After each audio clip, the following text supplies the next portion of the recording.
do a little intro so everyone wants to hop on. Because we're live. We are live right now. How's it going, everybody? Miguel Rodriguez here for the Bakersfield Gentlemen. Thank you for joining us for the third podcast. If you guys didn't hear me earlier this morning when I was doing Great American Morning, thank you guys for tuning in today.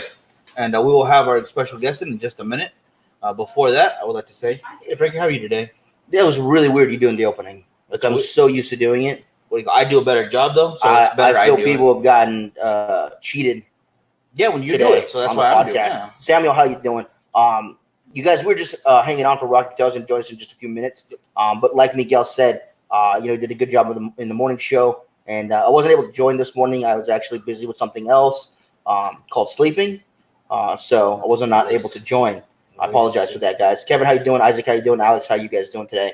Mike, I want to tell everybody what you're smoking. Guys, I'm having the number 6, one of the newer additions to the Rocky Patel line. It is pretty dang tasty so far. I'm liking it a lot. They aren't lying when they announce they have some nice sweet notes in there, some yeastiness. Mm-hmm. It's almost like sweet bread right now, and that's what I'm getting. I'm liking it a lot. Oh my goodness, we have a local celebrity, a niece, checking in.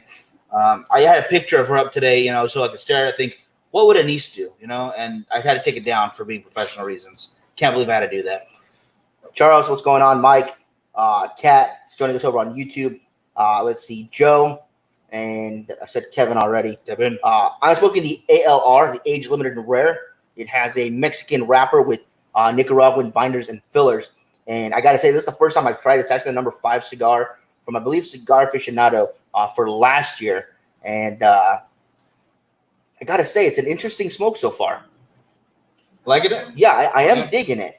Celestino, how you doing? Bill, how you doing over on YouTube? John, how you doing? Thoughts on Andy Dalton going to the Pats? I was kind of hoping the Pats would take Cam Newton.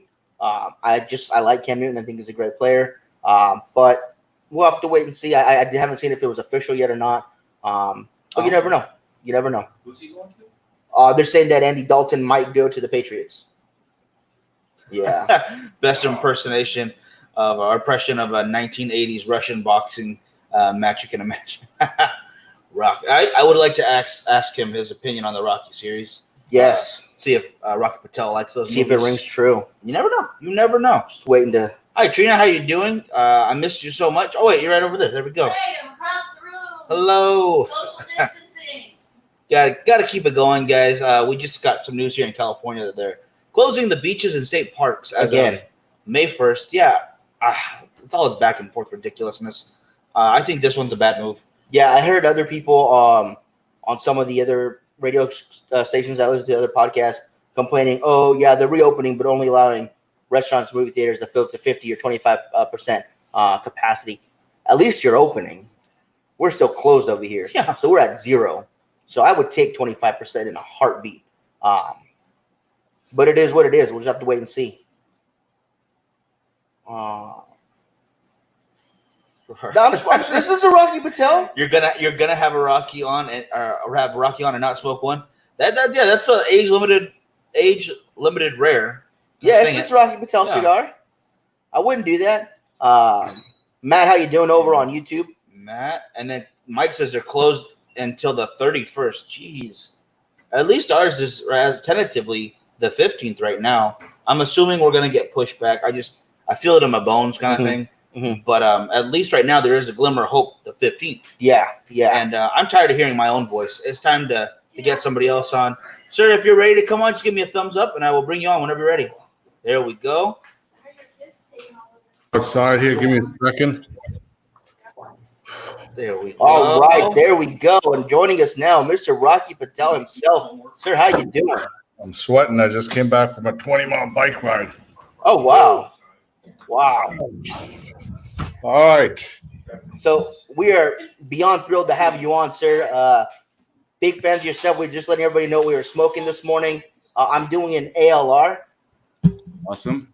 And I'm having the number 6. Loving it, by the way. Great. 2 of my favorites. And I'm going to light up an LB1. That was the other one we were thinking about lighting up today. There we go. Awesome. Fantastic. So, again, pleasure to have you on. Thank you so much for everybody watching, if you have any questions, go ahead and put them in the comments. We'll be sure to ask as many as we can. And for those of you curious, we are doing show specials today. You guys can see them there at the bottom. That will work for all the Cigars and More stores. The one for Bakersfield is in the comments. It'll also work at Cigars and More 2 and Cigars and More El Segundo. So no matter which one is closest to you, that will work for all of them. Just put your orders in over the phone or online. I'm sorry, or through email. Sorry. Email too, yes. Correct that. Man, where to begin? I got to tell you, I'm a little nervous right now. I'm sure you meet tons of people all the time, and we actually got to meet you at our first PCA, IPCPR back then. Yeah. And it was just a quick hello, introduced ourselves, which was years ago. But if you could tell us about your first trade show, which was I forget the letter. RTDA. Yes. 1996. It was called RTDA back then. Retail Tobacco Dealers Association. And my first trade show, I had no idea what to expect. Was in Cincinnati. I had just gotten in the business. I know we stayed up for 4 nights in a row trying to hand make our booth. And at that time, my partner, Philip Zangi, had an idea that we were going to make this giant, it was a 10 by 10. That's all we could afford. We'd have this giant hand that was made by this guy in this movie studio in LA with a cigar with our logo. And every time we tried to put it up, it kept falling apart. We couldn't get the people from LA to drive up. And I remember we stayed up all night till 5 a.m. figuring it out. And when we finally got to the trade show, the next day I was shocked. People were literally coming up to us with cash, $10,000, $15,000, $20,000 in suitcase saying, we'll take everything you got, whatever you got. There was a big shortage. It was the boom. You could sell anything you had. You think about it, there was probably about 200 brands of cigar companies that came out back then. It was unbelievable. There was down this, down that. I mean, it was easy to sell. And in hindsight, looking back, though, the quality of the cigars do not compare at all to the quality cigars that are being made by the manufacturers now. I think now you're getting better cigars than ever before in history. The quality is so much superior. The construction, the aging, the fermentation, the curing of the tobacco, it was night and day. I mean, back then, they were lucky turning and burning the tobacco in a year, 6 months, 8 months.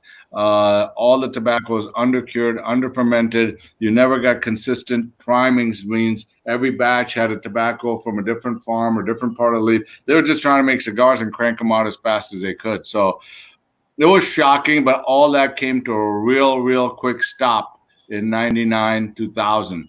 That's when the boom ended. That's when the cigar consumer became a little more sophisticated. It wasn't just a cool thing to do because it was cool. I remember living in LA back then. It was like the cool scene, right? Being at the Grand Havana room, smoking a cigar was kind of the fun, cool thing. Well, then the real aficionados came out, the guys that were really into enjoying a cigar, and they were demanding quality. And back then, people were smoking nothing but mild cigars. I remember the brands back then were Avo, Fonseca, Thomas Hines, Macanudo, Fuente, Partagas, Hoya, all these big punch, all these big brands, and everything that was made was mild. And now the market has completely changed. You have a plethora of rich, medium to full-bodied cigars. So, yeah, it was quite different back then.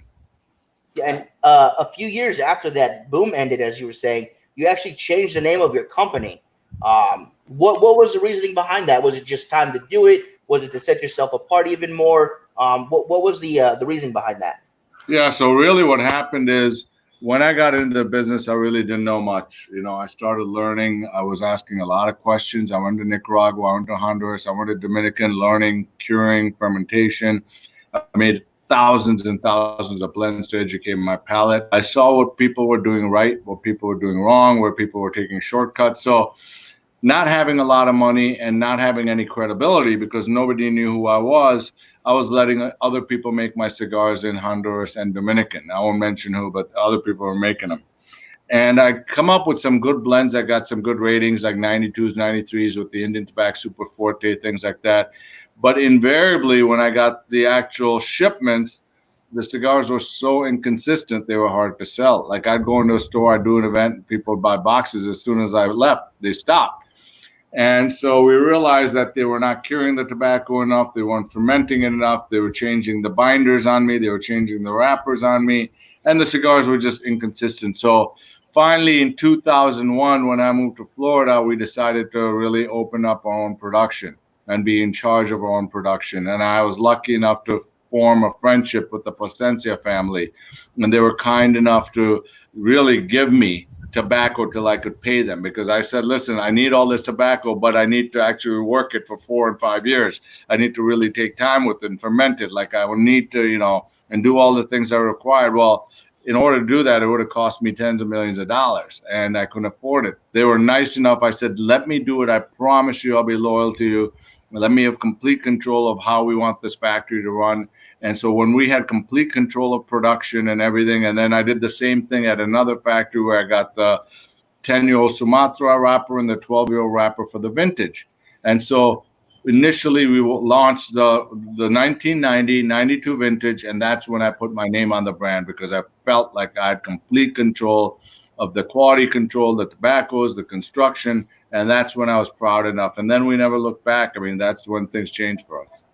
That's excellent. Fantastic. Yeah, as a matter of fact, the vintage series is some of my favorite stuff to recommend to people that are getting into cigars. Especially the Connecticut, the 99 Connecticut. That was one of the first cigars I ever smoked. I remember. Yeah, it's a beautiful, creamy cigar. If you're just starting out, I highly recommend that. I recommend like the Ashton Cabinet. I recommend the Davidoff White Label, the Romeo. But I think when you smoke the 99 vintage, it's got the oldest Connecticut shade wrapper in the world. And when I say the oldest, it's from Connecticut River Valley. There's a lot of Connecticut right now growing in Ecuador. They're growing some in Honduras and Nicaragua too. But this is true Connecticut from Connecticut. It's very expensive. It's very labor intensive to grow there right now. Not too many farmers are doing it because of subsidies. But that wrapper, and it's got 8-year-old Nicaraguan and Dominican filler. And it's creamy, it's mild, it's got a lot of butter notes to it, smooth, perfect burn, perfect draw. So if you're starting out, that's great. And then the next progression up, I always tell people, is go to the 1990. Don't let that dark wrapper fool you. Most people think because it's a dark wrapper, it's going to be heavy. Well, typically that's right. But in this case, the wrapper is a 12-year-old broadleaf wrapper from the Talanga Valley in Honduras. And because the tobaccos are 8 years old and the wrapper is 12 years old, it's got a lot of nutty caramel flavors, but it's still smooth and balanced. Believe it or not, all three vintages, the 90, the 92, and the 99, have the exact same filler. I can tell you, it's 8-year-old Dominican Allure, Dominican Piloto. It's got 1 leaf of Esteli Ligero, 1 leaf of Ligero from Jalapa, and 1 leaf of Brazilian Matafina. The only difference is the 99 has a Connecticut shade wrapper, the 90 actually has a broadleaf wrapper from Honduras, and the 92 has a Sumatra wrapper from Ecuador. So you're going from mild to medium to medium. So that's a great, great plethora of 3 different brands to try if you're really just getting to be a novice in the cigar industry. See, that's some great advice too, because a lot of our newer listeners are trying to get their footsteps into cigars, and it's very easy and nice to be able to recommend Rocky Patel because it's always consistent, it's always great. There's something for everybody, I believe, in the line. And listen, we thrive for that. It's not easy, and people expect from year to year the cigar to be exactly the same, and it's very hard to do that. I mean, look at wine. Every vintage from the same vineyard is different, right? Some vintage are spectacular, some are average. Well, the same thing happens with tobacco when we grow it in the same farm. Depends on how much rain you had, how much sun you had, Mother Nature, the tobacco changes. So what we do is, if this is a tobacco plant right here, okay, and we're using leaves from the 8th priming, the very top of the tobacco plant, and leaves from the 5th priming that are in the middle of the plant, and some leaves from the 3rd priming from a little lower in the plant. Well, sometimes if there's a lot of sunlight and not too much rain, the 3rd priming really tastes like the 5th priming. And if there's too much rain, the stronger, heavier 8th priming tastes like the 5th or 6th priming. So it changes. So we're constantly, when we're blending, we're playing around with these primings to try and deliver the same taste profile that people are used to, what the intended taste of that cigar was when we first came out with it. So it's not a perfect science. It's really a work of art that we work very hard at. And so, sometimes I do get text messages and emails goes, oh, the edge, I feel like the taste changed a little bit. Well, in the edge, we actually have our own farms in Nicaragua and Estelín Condega, but we buy tobacco from all over the world. And sometimes some of the fill in the edge is from Panama. And we have people in Panama farming it. Well, I can't help it that Mother Nature, the crop was different. So we're trying our best to play with it and make it as consistent, but it's not perfect science. But very, very understandable. And we're actually seeing a lot of love right now in the comments for the Edge, for the Vintage series, and for the Sun Grown. Can you tell us about the idea behind the Sun Grown for you? So the Sun Grown is probably the most underrated cigar that we have. I think it's a great medium-bodied cigar. That's a Sumatra wrapper from Ecuador. The Sumatra seed has changed and evolved over time because they changed it so that it would be more resistant to bugs because we don't use any pesticides in the farms. And I like the older Sumatra seed because they're always playing with the seeds, to make them hybrids, to make them disease resistant. So the older Sumatra, which is what we have in the Sun Grown, has a lot of sweetness to it. It's got some Honduran filler to it from the Jamastran Valley, which also has a lot of sweet notes to it. And it's got Nicaraguan. So it's a true medium-bodied cigar. It's got a very, very fair price. It's one of our most inexpensive cigars, up there with the Edge. And I think for somebody who just wants Mr. Consistency, that's that cigar. That cigar is Mr. Consistency. And then you have the other version of the Sun Grown, which is our Sun Grown Maduro. And that's a box press cigar with a broadleaf wrapper, very, very expensive wrapper, very hard to come by. We stopped production on it for 6 months because there's no broadleaf left on the market. They had a very bad crop. And that is a lot of notes of dark chocolate, caramel, coffee, espresso, really rich and robust, something you want to smoke after a nice steak, after a nice lunch. But it has that coffee, caramel, espresso, but it's not, there's no edge to it. It's got that caramely sweetness, like digging into a dark chocolate cake. So two totally different cigars. One, well, in California, your retail prices, your taxes are higher, but average that ranges around $11-12, and the Sun Grown is probably around $8, $7-8, something like that. So two different cigars, but very, very good cigars in our Sun Grown line. So we have a question here from Billy, and I'm actually going to tweak his question just a little bit. What is your favorite ring gauge size? And then I'm going to add to that, what size do you use to test your blends? So my favorite ring gauge is usually a 50 or 52, anywhere between 48 and 52. That's what I prefer. I don't really smoke too many 6x60s, even though they're quite popular. I am starting to appreciate the Corona size because it delivers a lot of flavor. The smaller the ring gauge, the more flavor you're gonna taste a lot more of the wrapper, which delivers probably about 35% of the flavor of a cigar. And so, that's my preference. Now, when we're blending, we're always blending in the Toro size. The Toro and the Robusto are the two most popular sizes. And I think when you get a Toro, you get a more complete cigar. You can really get through the first third, the second third, and the last third. So you can see all the tasting notes in all thirds. Fantastic, fantastic. And Alex is asking, this might be a hard question to answer, but what is your go-to cigar? It's like saying which is your favorite son or a child. It changes over time. Right now, I have three. Right now, I would say the ALR second edition or the first edition. That's the second edition, yeah. So I like the age limited and rare. That's what ALR stands for. And then I would say the Sun Grown Maduro. And then probably my third one would be right now probably the LB1. So those are the three that I'm smoking quite often right now. But then in 2-3 months, it will evolve. Something new will come out and it'll change. But every time I'll go back and I'll smoke an Edge at Burn or something, I'll go, geez, why don't I smoke more of these? Because every time the Edge delivers, whether it's the Nicaraguan Edge or the Sumatra or the Corojo or the Maduro, so there's so many to choose from. But One of the lucky things we did, we started this about 2 years ago. We built a humidor next to our factory in Esteli, adjacent to it, to hold a couple million cigars. And we started these projects because we've been around so long now, and we've been collecting and growing a lot of our own tobaccos, and we've been buying a lot of wrapper from Esteli, from Jalapa, from Nicaragua, from Ecuador, from all over the world, from different growers. We've been aging tobaccos, and we started making these blends that have a lot of age to them. And now, after the cigars are rolled, we're putting them away for 18 months, for 22 months, for 2 years. And that's really what the age limited and rare was. It was cigar that we rolled. We put it away for 2 years. We released it at the trade show last year. We only made 1,000 boxes of each size, and that was it. We'll re-release that cigar again at the trade show this year, again with 2 years of age. We did, now being 25 years in business, we decided to come out with a brand called Quarter Century.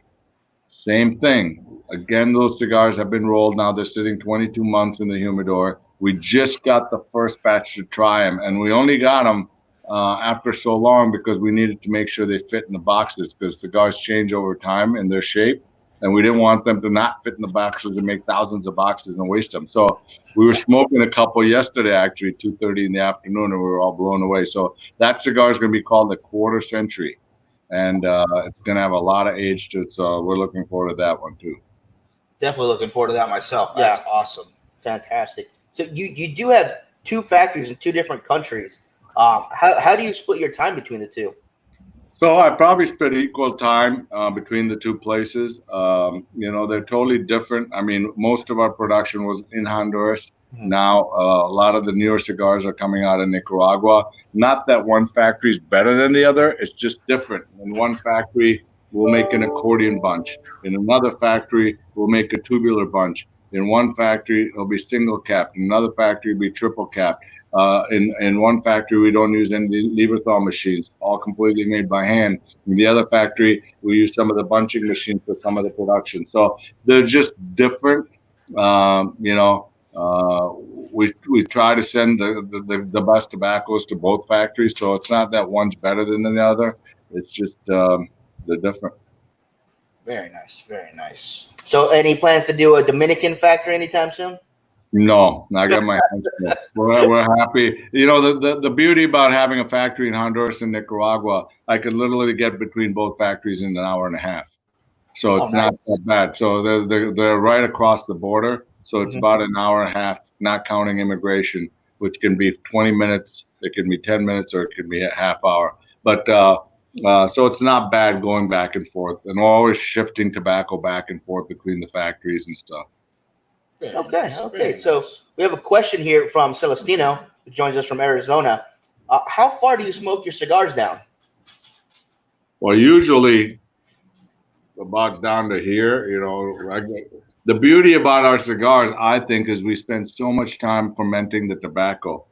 And fermentation is the most important process, I think, in making a great quality cigar. It's the natural biological decomposition of the tobacco. All that rich fertilizer the tobacco absorbed in the farm, the nitrogen, the boron, the potassium, the magnesium, to make that plant nice and strong, you have to bleed that out over time. And the way it works is you literally take the tobacco, you add nothing but very, very clean water to it, you put it in a pile that's 5 foot wide, 10 foot long, 2,500 pounds of pressure from the natural weight of the tobacco, one leaf on top of the other, all done by hand.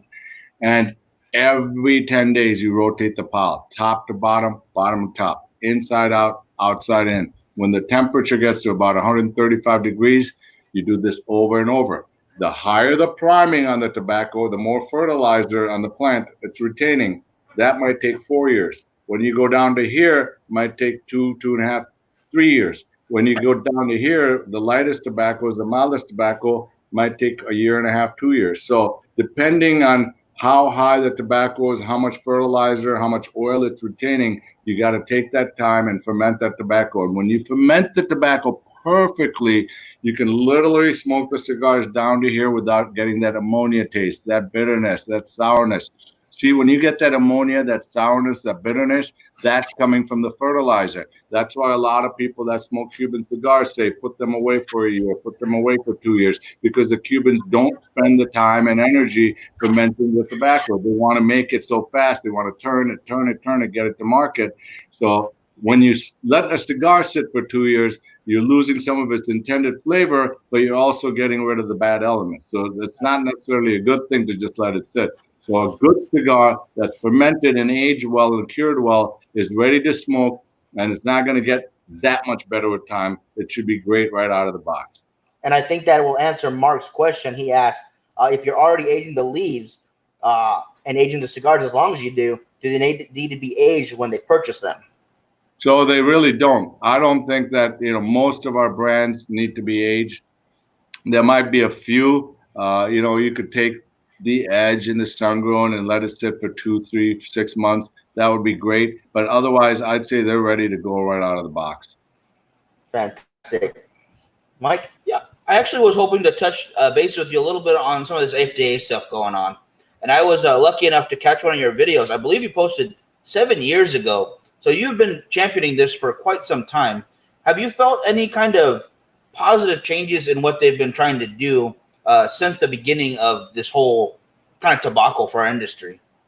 So, the FDA regulation is probably the biggest challenge that our industry faces. The rules are so egregious, overreaching, and burdensome that it will wipe out 70% of our industry. We're talking about 300,000 jobs in Honduras, Nicaragua, Dominican. You're looking at 50,000 jobs in this country, 2,500 mom and pop shops like yours, about 90 manufacturers. That's the direct impact. Then you got the ancillary impact of the box makers, the people that make our bands, UPS, FedEx, all that stuff. So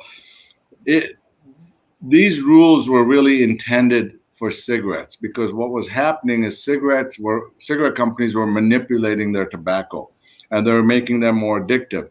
And the other problem was that cigarettes were appealing to kids. Well, that's not the case with premium cigars. First of all, we don't manipulate our tobacco, and there's a lot of evidence to show that kids are not smoking cigars. So what the FDA did is they came out with these rules, and they said, well, we need to make sure that every cigar is made exactly the same. Well, that's impossible to do. And they wanted the cigars to go through constituent testing, just like a cigarette that's made on a machine. Every cigar had to be the same, and they wanted to test the levels of nicotine, tar, all constituents in them. Well, you can do that with a cigarette because it's made exactly the same by a machine. Every millimeter, every ounce of tobacco, everything. Well, a cigar is completely different. The way I make cigars versus how Fuente makes them, or Padron makes them, or anybody else makes them, we purposefully go out to make different types of unique cigars.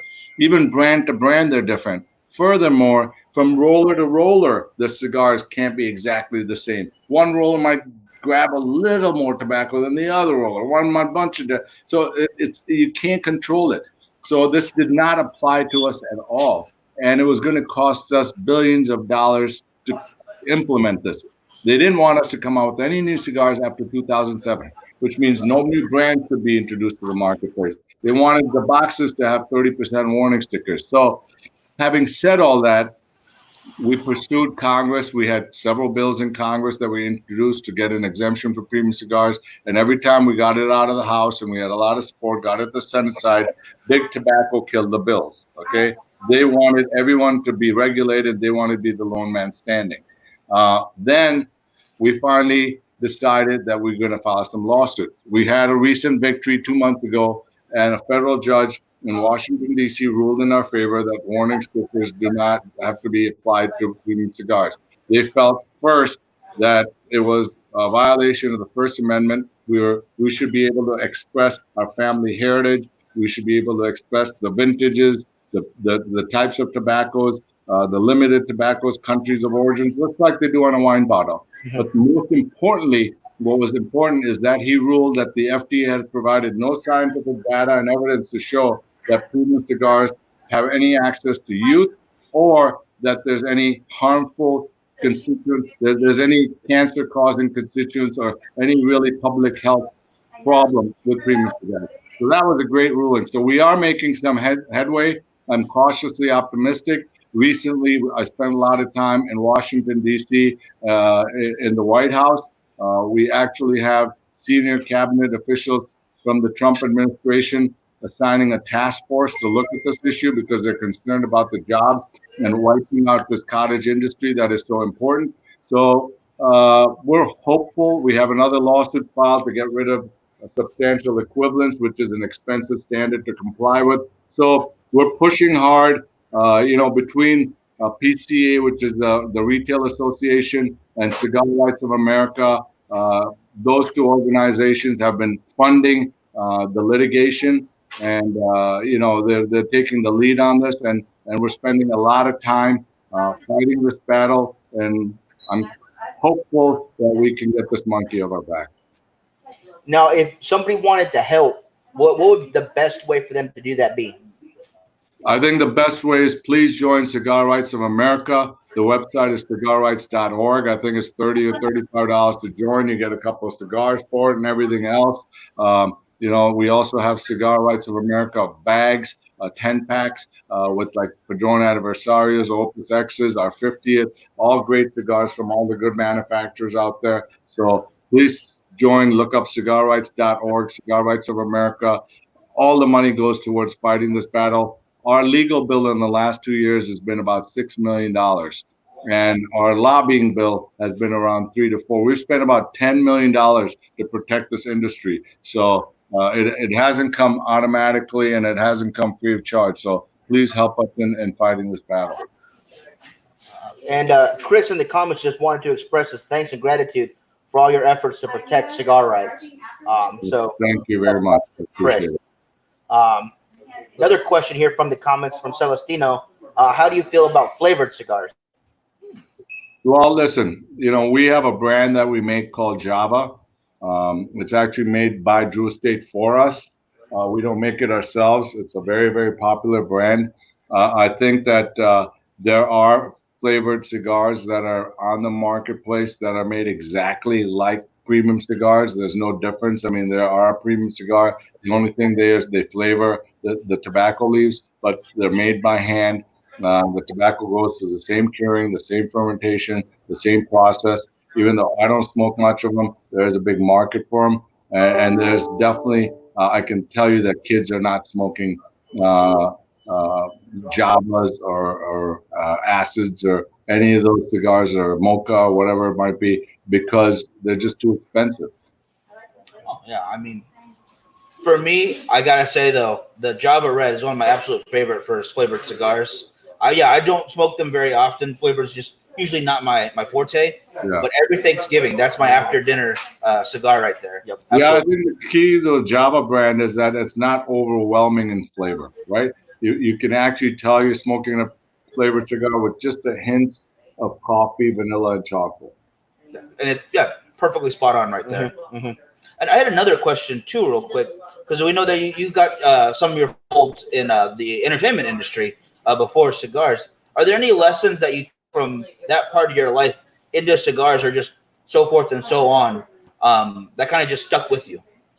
Well, the two most difficult industries that I've witnessed in my life are the music industry and the film industry.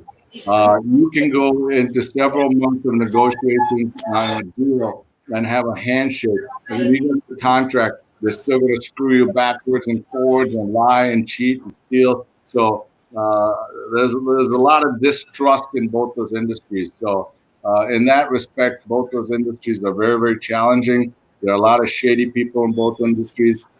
There's a lot of people who want to experience and witness the fame, and you get a lot of shit talkers, I should say, in this industry. So, you really have to be careful to screen people and learn.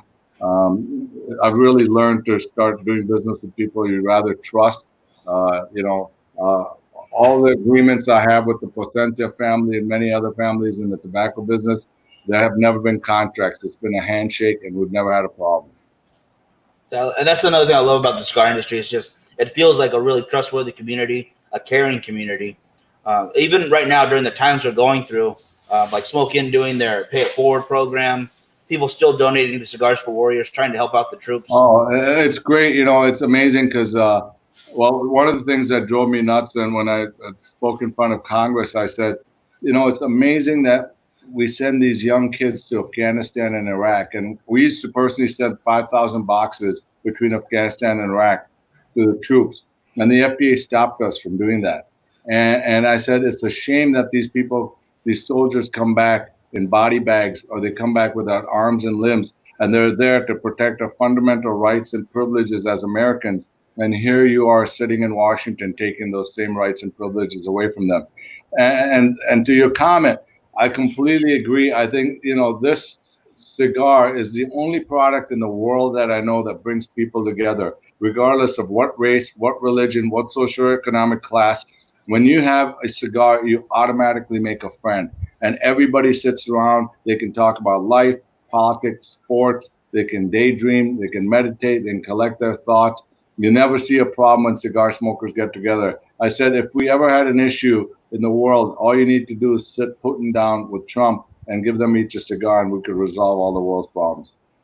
Now, to add on to that little last bit right there, if you were going to sit down with those guys and have a cigar, what cigar would it be, and what would you drink with it? Well, I would probably drink a Scotch, some sort of good single malt. I prefer some of the Ileys that have a little more peat to it. Sometimes I like a Highland, so I like the Lagavulins, the Ardbegs, and then, I like also the Balvinis and Balmores and some of the Glen,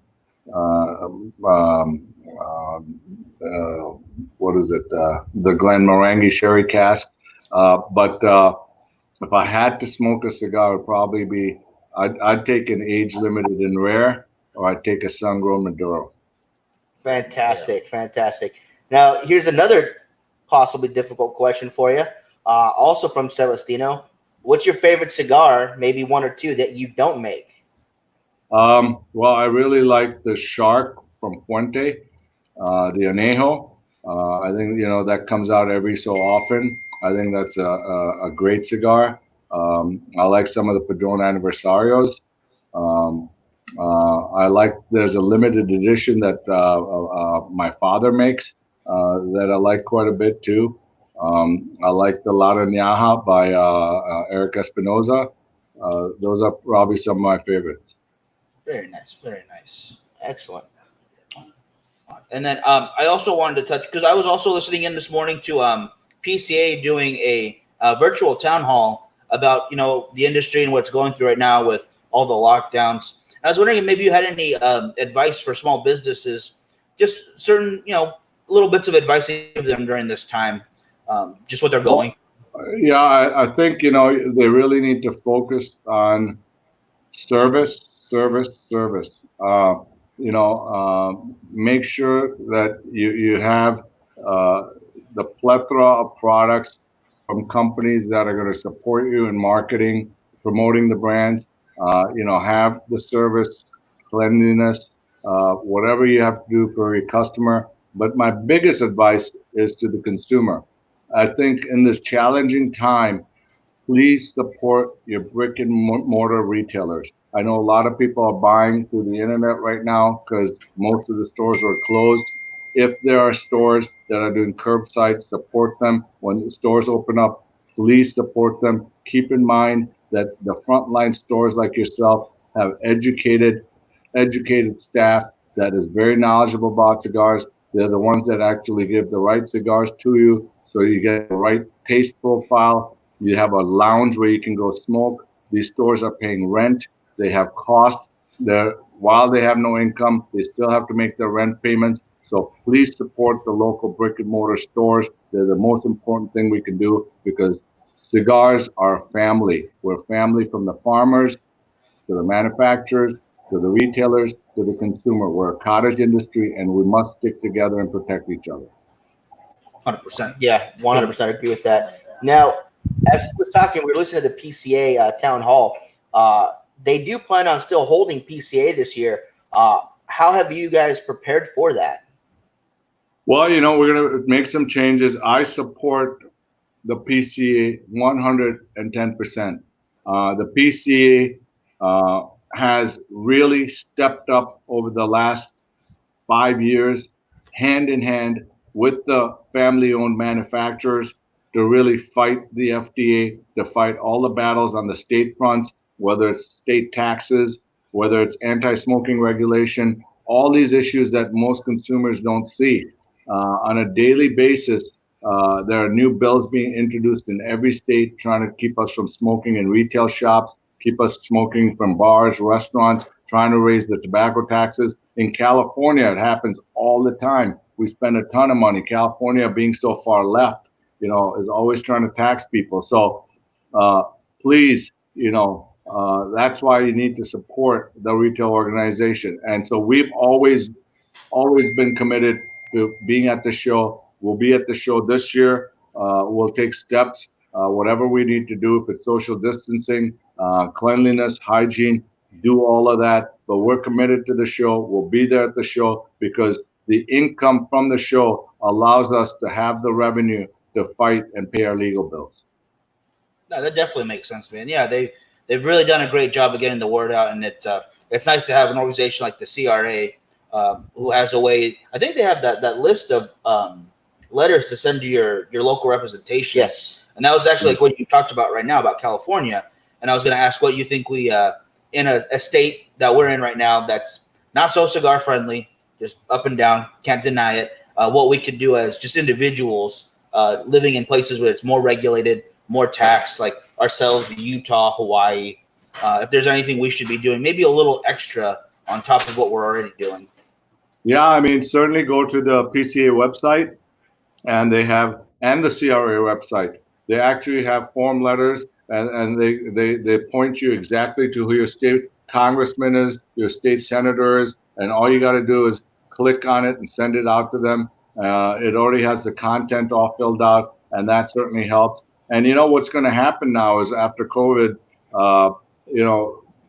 there's going to be, the states are going to be defunct of money, and they're going to be looking to raise taxes and get revenue from somewhere. And the first thing they go after is tobacco. And unfortunately, we get lumped in with big tobacco. And we're trying to separate out from big tobacco because we make up 0.01% of all tobacco products. And we're not the ones that are the ones causing cancer. We're not the ones that kids are smoking. So there's sin taxes that they're trying to impose on cigarettes, and we get caught up in it. And so it's going to take us a lot of time and effort and money again to start fighting every single state by state, to fight all these bills that the public health groups initiate all the time. Yeah. Mm-hmm. Some more to that real quick.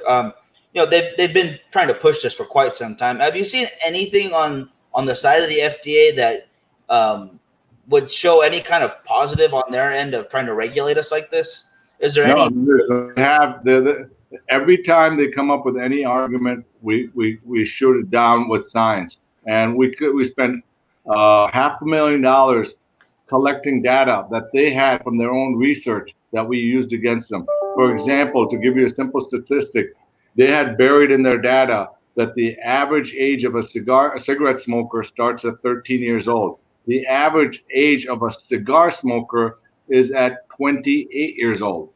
The consumption of how many cigarettes a person smokes a day versus how many cigars a person smokes a month is far apart. So, and their own data suggested that if you smoke 2 cigars or less a day, there's zero health impact. So, there's a lot of data we've collected and everything. Mitch Zeller, who runs the FDA, if you've read any of his past books, he essentially flat out says in his books that he wants to wipe out tobacco from the face of the planet by the year 2022. So his agenda is not based on science. It's not based on separating tobacco categories. He's just carte blanche, throws out one glove fits all kind of philosophy across the board. And that's why we've been stuck with this. And that's why we're using the administration. We're giving them our science. The administration set up a task force to fight the FDA. And that's why I feel that we have a very strong case in court. Yeah, that makes perfect sense. And it's true. They don't really point to the studies they don't want to point to. They want to just keep that lumped in some, and it's frustrating. It's very frustrating. They didn't spend any time to investigate our industry. They basically took all the data and science they had from the cigarette industry and slapped it onto our industry. It's like sending a plumber to fix the rocket on the space shuttle. That's about as much of investigation they did in science, investigation to learn about our industry. Yeah, that is a shame. So we have a question here about PCA and TPE. I'm assuming. What is your thought about the consumers going to the trade shows like those? So I was a big proponent for the PCA show, not the TPE show. The TPE show is filled mostly with vapes and e-cigarettes, even though there is a presence of premium cigars. Most of that show is really for mass market products, right? Yes. So the PCA show is very different. It is really a show that really portrays premium cigars in a good light. It shows, uh, our product is so labor intensive. It's an art form. By the time we plant a seedling in a box, the time we get a cigar, it takes 5 years. 300 hands touch the tobacco, and it is an art form. And so I was a proponent of allowing consumers to come to our show because we have these beautiful booths. Unlike the big smoke where everybody's got a 10 by 10, they stand in line, they get a cigar, you don't spend time with them. They can actually get a great experience of seeing all the great manufacturers, all the new products, all the beautiful booths, the TV screens with the history, the legacies, the farms, the curing, the fermentation, all of that. And to have the opportunity to meet all the cigar makers and spend time with them, I think it's a great, great, great thing to take the show to the next level. Now, we had a lot of pushback from some retailers. We had some pushback from some manufacturers, some logistics, but that can be worked out. It's not so difficult. So I'm hopeful, not this year, but maybe the year after, that we actually get the consumers and invite them to come to the trade shows. Okay, yeah, I didn't look at it like that. Yeah, it makes sense to show off. Yeah, remember, they're not coming there to get a boatload of free cigars. They would each get 10 cigars, mix and match between the different companies, whatever luck of the draw, however it ends up. The purpose is to come there and get an education, to really spend time with the manufacturers, be able to look at the new products so that they're excited when they come to the retail shop to be able to buy those products and ask for those products. Oh, yeah. And to your point, TPE, we were able to go this year, and you can see a very big difference in marketing between, those mass market products, the e-cigarettes or whatnot, to the premium tobacco, the cigars. Right there, it's a definitive line of these are very great colors. At the TPE show, like we have a 20 by 20 at the PCA show, our booth is almost size of a half a football field. So it's a real presence, and the products are showcased in such a beautiful manner, and it's fun, it's extravagant, it's nice, it's cool. Oh yeah, 100%. And we got a lot of comments of if you could stop by in certain places when this is all over, Columbia here in Bakersfield. We're asking you to come over here. Do you have any plans once this is all kind of on the wayside and things open up again you want to go to? Well, I mean, listen, I spent a lot of time on the road. I probably travel. My brother and I probably visit more cities than anybody in the cigar industry. So we've always built our brand by spending time educating the retailers, spending time educating the consumers, visiting with the consumers, doing events, speaking about, everything from the curing to the fermentation to the nursery, really enlightening the consumer about how difficult and what an art form it is to make a good quality cigar, and introducing to our blends and talking about the blends. So I plan on being back on the road with my brother once we get the green light here, and hopefully I'll be in Bakersfield soon. Yeah, and to what you were saying, I read somewhere you spent something like almost 300 days of the year on the road. So how has this social distancing? I mean, how have you acclimated to that? So I'll tell you, it's been unique and different. I enjoy not unpacking, repacking, ironing, being in the lines at the airports, jumping from plane to plane. So in that respect, I've kind of had a nice breather. Working out a lot. I'm cooking a lot. I'm probably making 3, 4 different recipes every day that I'm experimenting on. Nice. So it's been nice to just chill out and relax and recharge the batteries. It's interesting how Mother Earth has actually gotten a reprieve from all the pollution and everything else. I mean, I was talking to somebody in India. For the first time, they actually saw dolphins off the coast of Mumbai, where they've never seen dolphins before. So it's like the earth has gotten a break. I think we've all gotten a break. We've all sat back and collected our thoughts and realized what's important to us, spending more time with family and friends. And so it's been a nice reprieve. But I think everybody's ready to get back to business. And hopefully we've learned a lot from this experience. I know I have. I'll definitely agree with that. Any recipes that stick out to you right now? Anything like, oh, I'm proud of I this got a one. good one. I got a good easy one for you all. This is for some good Italian sausage. Go out and buy some Italian sausage, whether you want it mild or hot. Don't grill it. In a saucepan, pan fry them 3/4 of the way till you get a nice brown charred color on them. Then take a big pan, put the sausage in it, dice up an onion, take some yellow, red, and orange peppers, slice them up 1/4 inch thick, like long, just like 1/4 inch, nice long sleeves. Add those with the onions into the pan. Then you take an entire stick of butter, put it in the pan, and a bottle of red wine. Cover it with tin foil. Oh, and a couple cloves of garlic. Salt and pepper. Stick it in the oven at 325 degrees for 2.5 hours. Take it out. It'll melt in your mouth. It'll be the best sausage and peppers you've ever eaten. Yeah, I'm trying that. Yeah, it's happening. That's fantastic. Yes, absolutely. So another question for you. What was one of the first cigars that you ever had that really blew you away?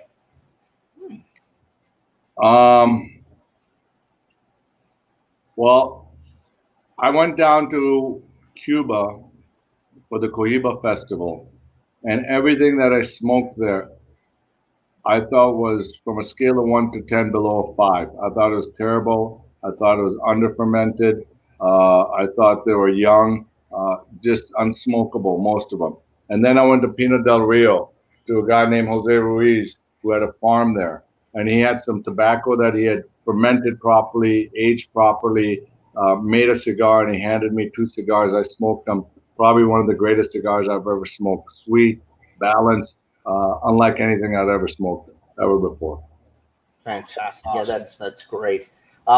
So in the draft, the Packers picked up a quarterback. Yes. That was very surprising to, I think, 100% of people. What were your thoughts?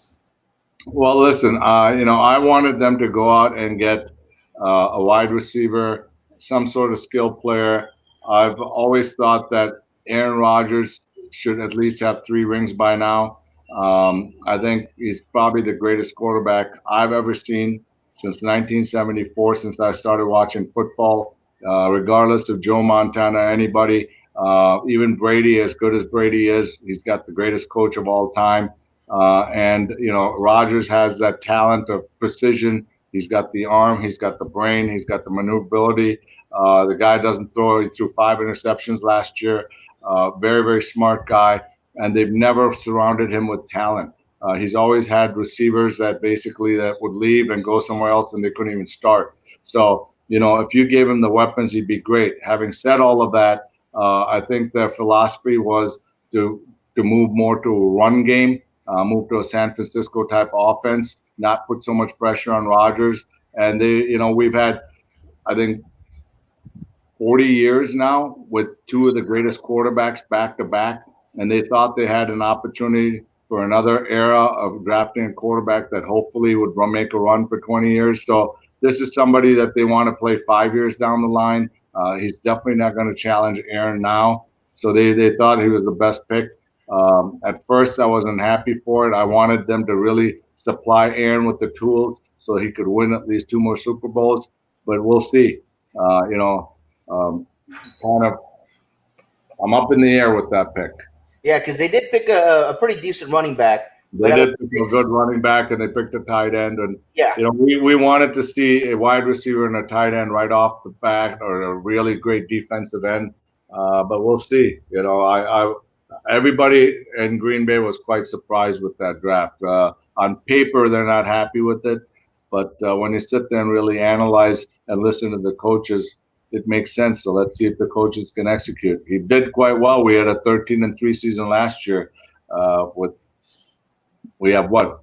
Adams is probably the only receiver on that team. Outside of that, they had Lazar, who's a free agent. So, we'll see what happens.